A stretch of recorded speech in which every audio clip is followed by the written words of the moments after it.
The following is a Comfortably Zoned Radio Network production. We are back. New York City Baseball, past, present, and future. I am Ralph Tyko with the Comfortably Zoned Radio Network. None of the co-hosts are here today, just me. But I have a great guest. He's Darrell Berger. He wrote a book on Roy White, and I am really looking forward to talking to him on air. Darrell Berger, how are you, sir? Good. Thanks for calling. Well, it's my pleasure because Roy White was, as you know all too well, one of the most underrated ball players of the 70s. He came to the Yankees at just a bad time. I like to call it the Horace Clarke years. Yeah, that's right. Is that a fair description of the time? Yes, and you know, I think because of that, people think that Horace Clarke was a bad ball player. In fact, if Horace Clarke would have been the second baseman on those Yankee teams instead of Bobby Richardson, they would have been about the same team. You know, Horace Clarke was a kind of an average major league ball player. It's just that he became the symbol of the ineptitude of that era Yankees. And he was just one of many. I think Jake Gibbs didn't really pan out. Oh, yeah. Well, you know, I did the book I did with Roy was called Then Roy Said to Mickey, because his career spanned from the end of Mickey Mantle to Mickey Rivers. And Mick the Quick. Yeah, Mick the Quick. And I interviewed a lot of the people from that time, including Jake Gibbs, who, of course, you may recall was an All-American quarterback at Ole Miss, and then went back to Ole Miss and coached baseball for a million years and is kind of an icon down there. Right. And he decided to sign with the Yankees rather than play football because he thought he would have a longer career. He wouldn't be as likely to get injured. And certainly makes sense. Yes, it does. However, there was you may recall a pitcher for the Red Sox and Tigers named Earl Wilson, who was one of those guys. He didn't connect with the ball very often, but if he did, he swung so violently he hit some home runs as a pitcher. And he swung and missed at a pitch. His backswing broke Jake Gibbs's hand, and he was out for a long time, and he never quite recovered from that. And he had some other bad injuries too. You know, even if he'd been completely healthy, maybe he would have made it, maybe not. But the irony is that he went to baseball to avoid injury, and injury is what cost him his career. And he gets an injury. Hand injury, especially for a catcher, can be. Yeah, that's right. Yeah, and as a hitter, you know, as a Met fan, you recall the '73 World Series when Rusty Staub had a bad hand and he couldn't hit for any power in the World Series. I remember that series well. As a matter of fact, I attended Game 6 of that series in Oakland, and it happens to be the only World Series game I've ever been to. And I grew up in a city with parents that you can't go to the baseball game. You got school that day, and that was true. Yeah, I know. So I didn't get to see my first game until the sixth game of the World Series. And it was a game in which Jack Benny threw out the first pitch of the game. No kidding. Had Jack Benny. He died about a year later, Jack Benny. But I remember that like it was yesterday. And I also remember the Mets losing that game, and I knew that they would lose the next day. It was just, it was momentum. It was whatever it was. Seaver pitched in the wrong game. It was just didn't turn out right. But that Met team remains one of my, or if not my favorite, not one of my favorite all-time team as a Met fan. And I'm an original. They were hurt so much early on. So many injuries, and they were calling for Yogi's head, and they had a poll in the Post as to when these guys are going to. Yogi was going to go, Cashman was going to go, and they came back. They had a lot of guys going into the military. If I'm not mistaken, Harrelson was hurt for a long time, and they won. So thanks for those memories. That's one thing about talking ball. You say one thing, and it elicits 100 other memories. It sure does. It sure does. And that's the beauty of it. But let's get back to Roy White. How did you come to write a book about him? Did you meet him and know him first, or did you come up with the idea of a book and approach him at that point? Well, to make a long story even longer, for several years I wrote book reviews and a column for a sports memorabilia publication called Baseball Hobby News. And my motivation originally was entirely to get free baseball books by writing reviews, and I did that, and came to know a fair number of the authors. I found that they were very eager to be interviewed by me because it helped them sell books. And when I moved up to the New York area, I came to meet some of them in person, and one thing led to another, and we started having lunch together once a month. And we did that for quite a while. And one of the members of the lunch group was Marty Appel, who has recently written a very successful book, the new biography of Casey Stengel. Casey wrote a book called Pinstriped Empire, which is the definitive history of the New York Yankees. He started out as like the youngest PR guy in Major League history. I think he was working for Steinbrenner back in the 70s when he was in his early 20s. So he had a lot of contacts on the Yankees. And Roy White had an idea for a book, and he wanted Marty to co-write it with him, to be the whiff. And Marty was knee-deep in researching for the Yankee history. And fortunately, Marty said, "Hey, how would you like to write a book with Roy White?" And I said, "That sounds pretty good. Let's see if we can put something together." So he put me together with Roy and his agent, and one thing led to another, and a couple of years later, the book came out. So I'm very grateful for Marty putting us together. Well, let me tell you a quick Marty Appel story. He and I go back to when my father's cousin, his first cousin, owned the New York Sets. They were a tennis team. They became Apples, and Marty was the public relation even before he went to the Yankees. Remember how young he was then. Yeah. He and I got to know each other a little bit back then. He's guested on these airwaves many times. Oh, well, I'll remember you to Marty the next time I see him, which should be at lunch later this month. Please, and I will pass on a quick Marty Appel story.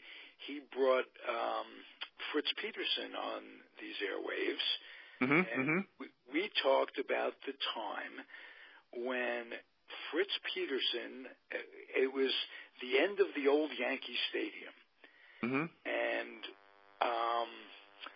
he told Fritz Peterson that he had broken the old record, or not, he had the lowest ERA, that's what it was.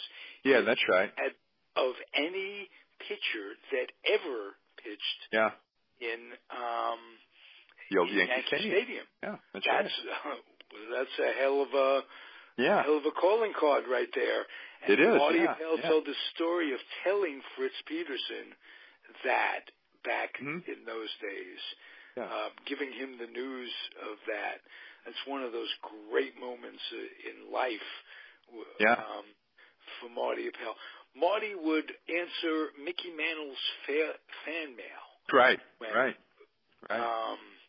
When he was first hired, and he's got great stories. And like I say, the book on Casey, like you mentioned, his new book on Casey. Yeah. Terrific. Yeah. Absolutely. Yeah, it is. Terrific. It is. Well, Marty had access to an unpublished biography of Casey's wife, Edna, and that Bob Creamer, nobody who'd ever written about Casey had.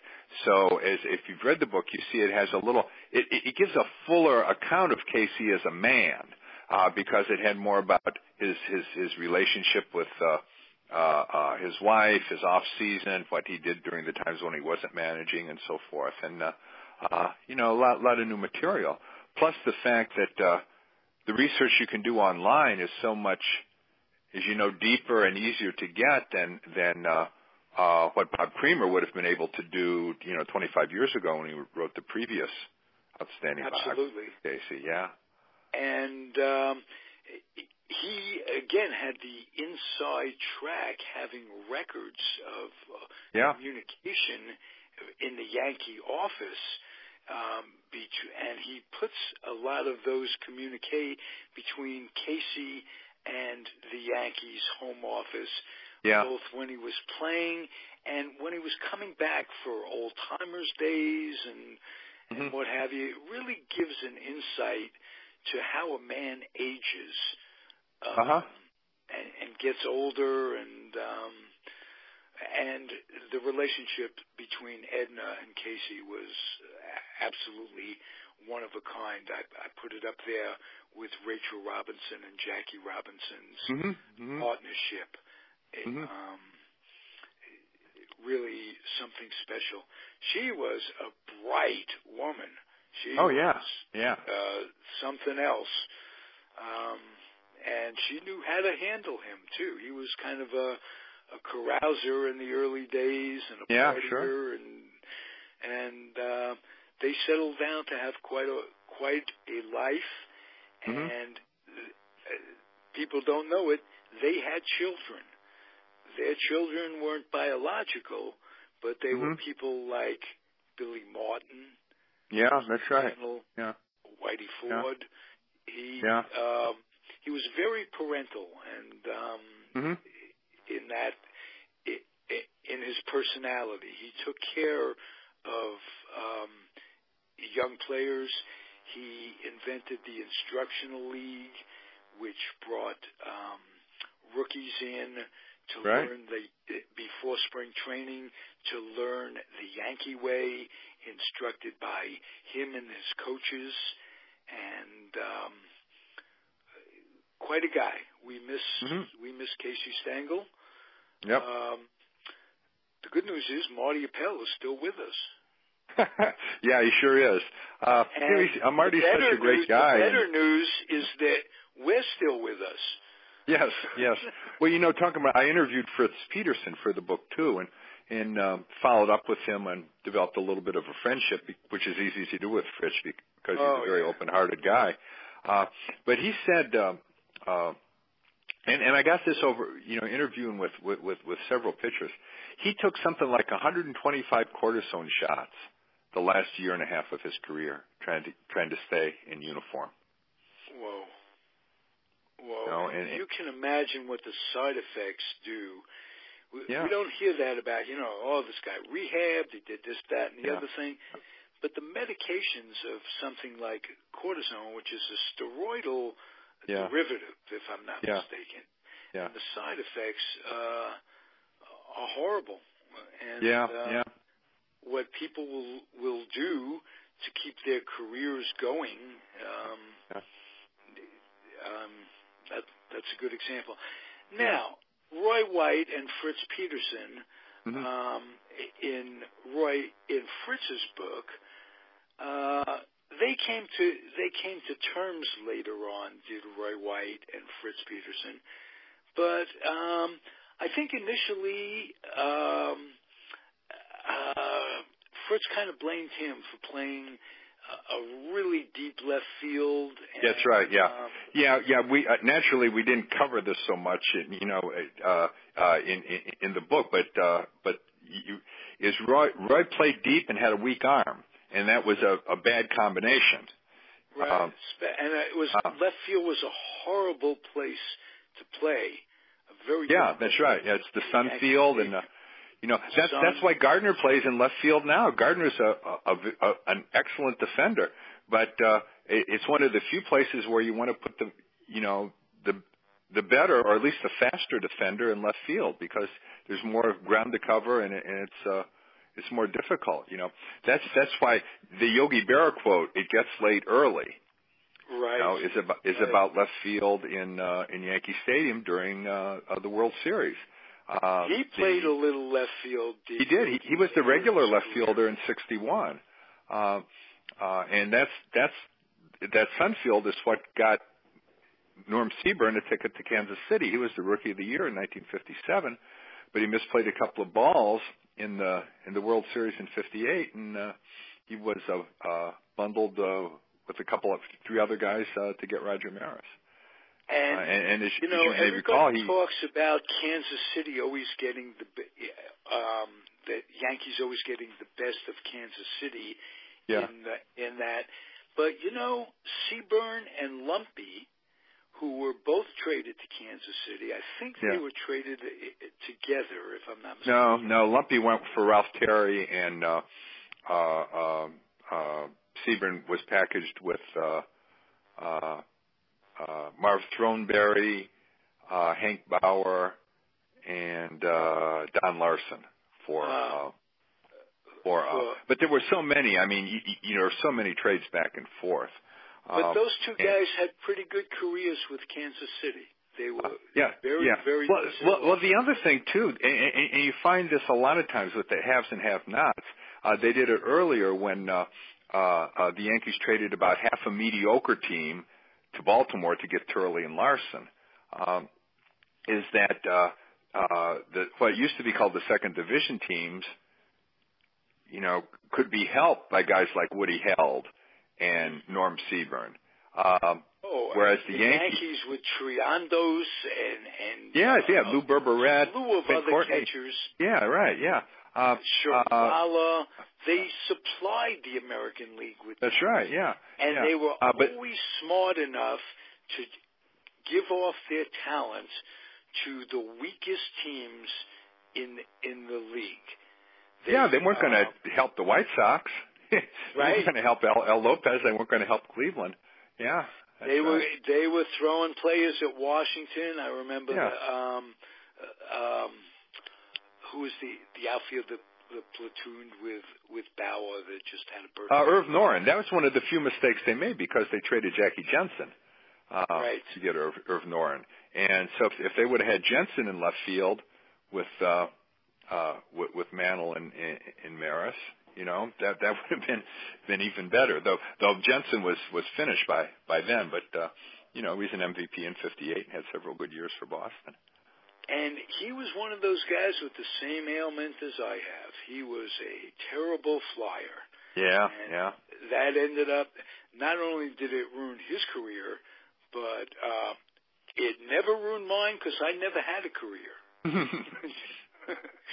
But it basically made life miserable for the poor guy when they went from trains to planes. And Roy White, what is it that we should know about Roy White as a person that we don't know? When I say we, fans, the folk that just want to know about a man, not just his statistics. Mm-hmm. Tell me something that you found out about him that impressed you. Well, it was a little bit of he didn't say too much about his child or growing up, but what he did, I thought was pretty revealing and pretty interesting. He grew up in Compton, in the hood, some of the the toughest places of the hood now. But there were a lot ball players coming out of there at the time.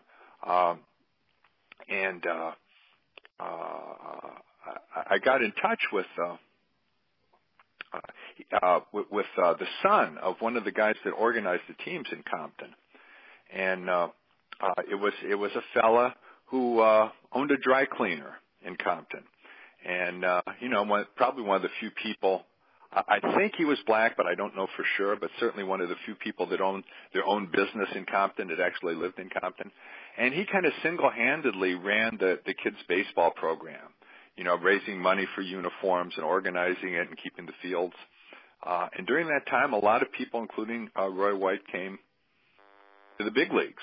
And then it kind of stopped, and Roy wasn't sure why it stopped. And I asked the son, he said, my dad died. He said, when his dad died, there was nobody to pick it up after him, Oh, wow. And so what I got out of that was a couple of things. Was one, what a difference one person can make, but also to compare that to all the black players that came out of Oakland in the 50s and 60s, out of McClymonds High School and George Poles and Frank Robinson and David Henson and Bill Russell and all those. I live in a little community adjacent to Oakland, right? Yeah, I know, yeah. That's a beautiful community. I've been up there. Alameda. And I have a deep-seated respect for McClymonds High School and the athletes that came from there. But see what the difference between Oakland and L.A. was is that Oakland used to be the West Coast terminal for Pullman cars. And so all the Pullman porters, they tended to live in the Oakland area. And Pullman used to be one of the few places that a black man could get a nice, respectable middle-class living. And Oakland developed one of the first middle-class, upwardly mobile black communities west of the Mississippi. And that's why they were able to support a guy like George Poles and for Klymans and these other houses to develop so many people. They weren't developing just athletes. If we knew doctors and lawyers the way we knew baseball players, we would know that Oakland was also supplying a lot of black doctors and lawyers. Whereas down in L.A., it wasn't as organized. It depended on this one guy. And when one guy died, it wasn't picked up. So that's the importance of a community working together, for the betterment of itself. So this is the environment that Roy White came out of. He's not a big guy. I think he played at like 5'10", 165 or something. But he was very fast. He was signed as a second baseman, and had football scholarships to be a halfback. And he's a bright guy, and he was tempted to do that, but it was the situation, his family could use the money. So he took the Yankee bonus, and boom, there it was. And that made a tremendous difference. His father was gone, as many people in the poor neighborhoods were, so it was just his mom. And that's why he went baseball instead of football. Right, and he came up quickly through the system, too. Because he came up pretty quickly, yeah, and it was one of those things about, you're going to have to be an outfielder. Let's try you in the outfield, And, he came up with Mercer, and it was originally Mercer at shortstop and Roy White at second was what the Yankees were hoping for. And they ended up with two corner outfielders, which certainly wasn't bad. They're both talented guys. But that's not unusual. A huge number of players are signed as shortstops because if you're good enough to be a major leaguer at any position, you're probably going to be the best player on your team in high school or in the low minors. That means you're going to be the shortstop. Was an example of that with the Yankees, too. He came up as a shortstop and went to center field. So yeah, sure. You're absolutely right. If you look at Little League, best athletes are the pitchers and the shortstops. Yeah. So it's not unusual to be signed as a shortstop and then moved around depending on how you compete on the major league level. But I would say one of the best lines I came up with was Roy White was that they used to call that team the Bronx Zoo, and I said in the Bronx Zoo Roy White was the camel because he was extremely dependable. He was always there to get to go the next mile. You didn't have to, right. He was not a problem to anybody. He was a steady guy. He was a steady guy, and the other thing is he batted everywhere from 1 to 5, or 1 to 9. He was the cleanup hitter when they needed the cleanup. He was the leadoff and number 2 hitter because he was a versatile hitter. He could hit for a little bit of power, and if you wanted a little more out of him, he could muscle up. But he got on base. He had high on base percentage. He could steal a base if you wanted. And while Fritz was right, he wasn't a Gold Glove outfielder. He was certainly, not a butcher out there, and played for a long time. Played a long time, and never heard anything negative about him. There's so many athletes. I would say he's. Well, I don't want to say he's as a person. Never heard anything. Yeah, that's right. He's not closed off. He's not standoffish at all. But he keeps his cards close to the vest, And one of the things I don't think he'd mind me saying this now is that we talked about a lot of the players and a lot of incidences and anecdotes and stuff, and which was really fun for me. And he gave me, if you read the book, there's a lot of different chapters on different players that you don't hear much about, like Dooley Womack. I had a chance to write a chapter on Dooley Womack. And Jake gives. Was he not a Seattle Jim pilot? Yeah, he was. He was a Seattle pilot. That's a good memory. All right. But what I realized after a while is that if Roy White didn't like you, he never mentioned you. Like if he likes you, say, that Ralph, let me tell you, back when we were in Double-A, or this thing happened in the World Series, and he'd talk about different things. And if he didn't like Ralph, the word Ralph never even came to his lips. Well, that's a high class kind of guy. Well, that's what I'm saying. That's what I'm saying, because especially with that team, I mean, holy cow, And then the other things I learned from that, and this just wasn't Roy's. It was Roy's opinion, but it was not only Roy's opinion. It was a couple of things. Is that first of all, Roy and Thurman Munson were very, very good friends, and they were good friends almost because they were kind of opposites attract. Because Roy was very smooth, didn't ruffle any feathers, and Thurman was, ruffled everybody's feathers basically, and he was a scowling. A lot of guys didn't like him on merit, and they got along very well. The press didn't like him. He was a real prickly guy. Yeah, and that's an interesting thing too, because a lot of the guys that the press don't like, the players don't like Curt Schilling. There's other guys that the press doesn't like that the players love, like Munson and Eddie Murray, because in a way those guys kind of were magnets for the press that allowed the press to leave the rest of them the hell alone, and they like that. Good point. So I learned a lot about Thurman Munson, and the other thing I learned a lot about that I didn't pay that much attention to, but since I learned it, I have, and that is the Catfish Hunter was apparently one of the highest person of high characters ever to play baseball. That he wasn't just a good guy; he was an extraordinarily good guy. And can't say I was surprised about it in a negative way because I never heard anything negative about it. But there's a lot of good guys around, you know. And apparently Catfish Hunter was not just a good guy; he was an extraordinary man. And you know, that gets lost a lot.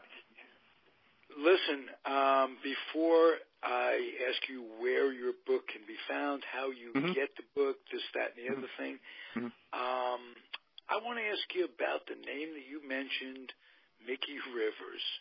Yeah. What did Roy White say about him? What did you learn about him? Well, to go back to what I said earlier, Roy White never mentioned Mickey Rivers. Oh, okay. You know. Okay, but yet you entitled the book "From Mickey to Mickey." Or Yeah. But there's others. I did not interview Mickey, but I picked up some secondary stories from other players. You know, and what I got was, you know, he was a slippery guy. You know, he was in and out of a lot of things, including the clubhouse. But he was always he was a big gambler. He was big at least on the horses. And as big gamblers tend to be, he was always needing advances on his salary and things like that. And he was a very bright guy, but his intelligence was not, I would say maybe not put to very good use, Right. Misdirected, misspent youth. That one, misspent youth, misspent young adulthood, misspent. Right. He's probably now misspending his old age, But I also, Mick has a good time, Mick probably doesn't regret a thing that he's done, What I remember him as someone who was able to handle Reggie Jackson's ego. Oh yeah.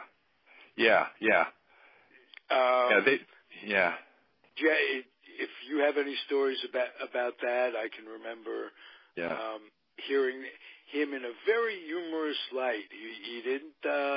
He wasn't at odds with Reggie. But he wasn't taking any crap from him either. He was at worst a needler. He was not the kind of person that you ended up really disliking. It was more sort of like, oh, that Mickey again. Right. Yeah. And played a pretty good center field for the Yankees. He was a good defensive player, a good hitter. He just never walked, which was, wasn't stressed as much when he played as it is now. But it caused him to be a less effective ball player. Yeah, absolutely. Hitter than he otherwise would have been. The analytic revolution is not kind to Mickey Rivers' career. But the thing of it is, analytic revolution, and what are your favorite stats? Well, I like a lot of them, But what I was thinking of just the other day, about how everybody's trying to hit the ball in the air, to swing as hard as they can, the launch angle sort of thing, and then. Right. But I realized that part of that. At least part of that is due to all the shifting that they do. Now, you've probably experienced the same thing I have. You're watching a game on TV. A guy hits a low line drive, one hop past the infield, and I just assume it's going to be a hit because it's been a hit for my whole baseball life. And the third baseman is playing 15 feet out in the outfield and throws the guy out at first.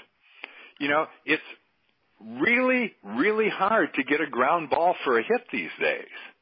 Hey, and I had Ken Korak, who's the announcer of the A's on the A's show on this network, just yesterday. And we were talking about what a nightmare it is as an announcer and as a scorekeeper. Like that's the question I have too. Is like that very play. If you look, that very play that you described would be a ground ball to the third baseman or whatever, And if a kid looks at that scorecard 10 years from now, you would think that was a routine play to third base. Yeah. So it's not only made an announcer's job very, very difficult from that standpoint, but you really can't get a line just from reading a scorecard of how the game is going. Well, that's the question that I have. How far from third base can a third baseman play and still be the third baseman? I mean, it's almost a metaphysical question. I remember seeing in the scorecard a few years ago a double play, 4-5-3. And I'm saying, 4-5-3, what the how could you possibly? But what it was, of course, is the third baseman was playing over by shortstop, and it looked like a 4-6 play, but the shortstop was playing in mid-center field, and the third baseman was playing shortstop. So the guy hit a ground ball to second, and the force out at second was made by the third baseman. But it says in the scorecard 4-5-3. And when I looked, I said, no longer, as you're saying, no longer does the scoring describe to you what happened in the game. And along with that, it's got to be a nightmare for announcers too. And I got to tell you, I think the announcers are way behind the curve on this, because I listen to Sirius radio in the car, and I usually listen to the Tigers, but I could get the feed. It could be the Kansas City feed. It could be anybody's feed. It could be the Tigers. So I hear a lot of the radio guys, and I got to say, many of them are terrible for two reasons. One is they seem not to understand that I can't see the game. So they don't really report the game. They spend too much time talking amongst themselves about stats or trades or whatever, as though the game itself doesn't engage them. So how is it supposed to engage us? And the other thing is what you said about the announcer is, you know what needs to be done? I don't watch football hardly at all, but usually a football play, the announcer will say a lot more words than a baseball announcer. He'll come up, as soon as they come up to the line of scrimmage, he'll say, the flankers here, the fullbacks here, the linebacker, there's a 4-3, and so you can kind of visualize. Baseball guys need to start doing that. Maybe not pitch to pitch, but batter to batter. They'll say the second baseman's playing, blah, blah, blah. So you can get a visual idea. A lot of times now it'll be, there's a ground ball to second and it's fielded by the third baseman and he throws to the shortstop playing second, and you're going, what? And announcers just got to get on top of this. Brought to you by the oil company that's changing your oil. So they're consumed too with getting their plugs in. All the time. Yeah. Hey, Darrell, this is terrific. This is terrific. Tell us where to get the book, and promise me that you'll be back and we can talk ball every week. You can get. I'm sure you can still get the book on Amazon. If you just go under books in Roy White, or if you go on books like ABE books, they probably get used copies for less than retail and so forth. So it's still around. Do you have another project going? Do you have another book going? After I did the next year after I did the Roy White book, I did a book with Mitch Williams called Straight Talk from Wild Thing, and that was believe me, that was a completely different experience. There could probably be not two different kinds of personalities in baseball than Roy White and Mitch Williams. From one of the most placid, even-tempered guys, Roy White, to the guy who pitches like his hair is on fire, and he talks the same way. But also another. He's one of those people who didn't run and hide. That's right. That's exactly his World right. Series experience. Yeah. Much like Mark Littell, who is a co-podcaster of mine on this network. And he gave up a big home run in a playoff situation, or World Series in this case. And he didn't hide the rest of his life in a closet, which Yeah. So I'd be very curious. We can talk about him and next time you're back. Sure, call me back. We'll talk about Mitch. It's a completely different thing. And that was more of a straightforward biography. I did interview a few players, but it was more about Mitch's life and Mitch's ideas, like Straight Talk from Wild Thing. And it was on when he was a commentator on Major League Baseball TV, so he had a kind of higher profile than he does now since he got fired from that job. But what precipitated that, just out of curiosity? Oh, he went berserk at one of his son's Little League games. Oh, okay. And of course, this being this day and age, an image of a guy. It was on video, and it was like, oh my God. And he got fired, but he won over $1 million last year in a wrongful termination suit. Oh wow. But I'm sure it's. It seems like a lot to me, but it was a drop in the bucket because he doesn't have a career anymore. And he was. Yeah, but later in your life, $1 million goes a long way. Like Everett Dirksen says, $1 billion here, $1 billion there. Next thing you're talking about real money. Right, exactly. Hey, Darrell, you're terrific. Please come back soon, and I'm appreciative.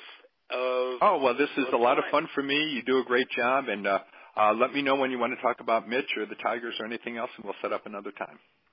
That'll be great. And to those of you listening, if you enjoy our offerings, this one especially, please package up, box up some lightly used children's books and take them to your Head Start program in whatever community you live. Kids need books. They need to read. They need to be school ready. They need to be off the streets. They need to get an interest in life, and they are our future. So I thank you again, Darrell, and we'll be back next time. Adios, everybody. Bye-bye.